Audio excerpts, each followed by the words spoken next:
What's up guys, it's Kristen here today with my November wrap-up. Now November was another great reading month for me. I read a total of 6 books and one of them I now consider to be my favorite book of all time. The first book I read this month was Ready Player One by Ernest Cline. This is of course a very popular book, but for those of you who don't know, it is a dystopian sci-fi novel set in the year 2044 when most people spend all of their time in an online video game world in order to escape from the horrible reality of their lives. But there's also the fact that when their creator of the game died, he left a hidden Easter egg in the game, and the first person to find it will get his fortune. So the whole book is just this big race to be the first person to get there. It's a very fast-paced, very fun adventure book. The world building is amazing, especially the video game world called Oasis. My only problem with this book is I am not a fan of Ernest Cline's writing style. I just wish he had a little more depth to his writing. And I think he relies a little too heavily on the 80s pop culture references, and sometimes it felt like I was reading a Wikipedia page. But overall, I did have fun reading this book, so I gave it 3.5 stars out of 5, and if you want to watch my full review, you can click right here. The next book I read was The Secret History by Donna Tartt, and this book is the one. This is my new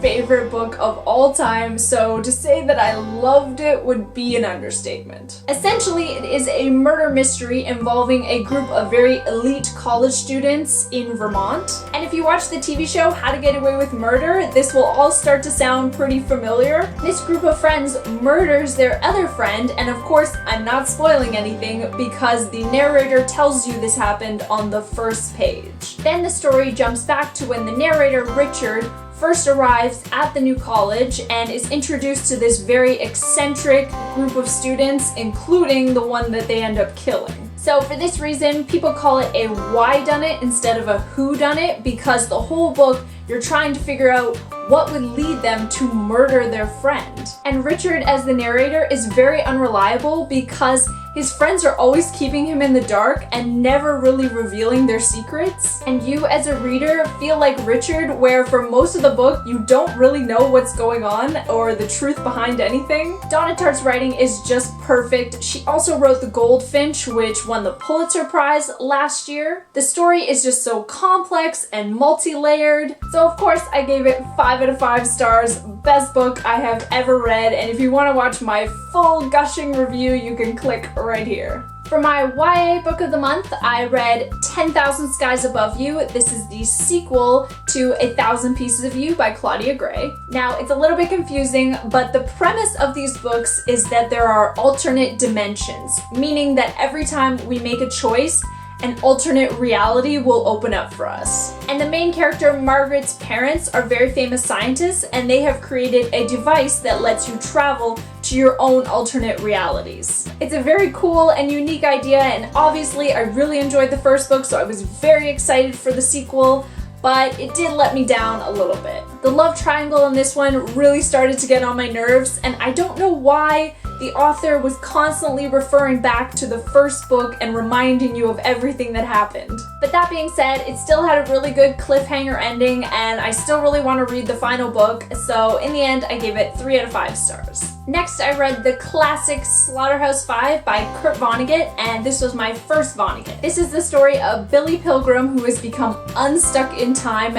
meaning that he will randomly time travel to different points in his life. And he often goes back to World War II when he was taken as a prisoner of war and witnessed the bombing of Dresden, which is the part of the book that is actually autobiographical because Vonnegut himself did experience this. But then he is also abducted by aliens called the Tralfamadorians, so the book is this amazing mixture of science fiction and autobiography. At first, I was not sure about Slaughterhouse-Five. The writing style is very unique. It jumps around constantly, so sometimes it feels very erratic and confusing. But by the end, I was totally in love, and even though the story seems very simple and very humorous at times, I'm still thinking about it weeks later and just trying to process what the meaning was behind everything. And it also has one of my favorite lines that I've ever read, when at the beginning speaking about the the horrific bombing of Dresden, the narrator apologizes that the story is very short and very jumbled, but he says that's because there is nothing intelligent to say about a massacre.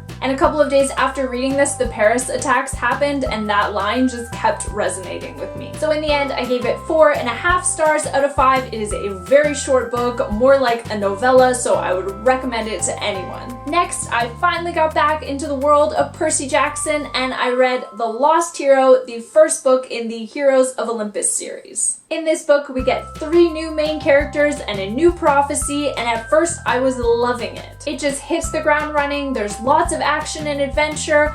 I immediately connected with the new characters, and then they go back to Camp Half-Blood, so you get some of the familiar old characters in it too. But then the second half really dragged for me, and I felt like it started to get repetitive. So I gave it 3.5 stars out of 5 because I'm still very excited to read the rest of the series and anxiously waiting for Percy to come back. And for my last book of the month, my nonfiction read, as it was Nonfiction November, I read Just Kids by Patti Smith. This is Patti Smith's memoir about when she first came to New York in the 1960s and she met Robert Mapplethorpe, both of whom eventually went on to become very famous, Patti as a musician and Robert as a photographer. But when they first came to New York, they were truly starving artists, and it wasn't until after a lot of hardships that they started to make their mark on the art world. Along the way, Patti met so many famous artists, writers, and musicians, from Janis Joplin to Jimi Hendrix to Allen Ginsberg, Andy Warhol, just to name a few. These parts are very interesting, of course, but I love that the core of the book is really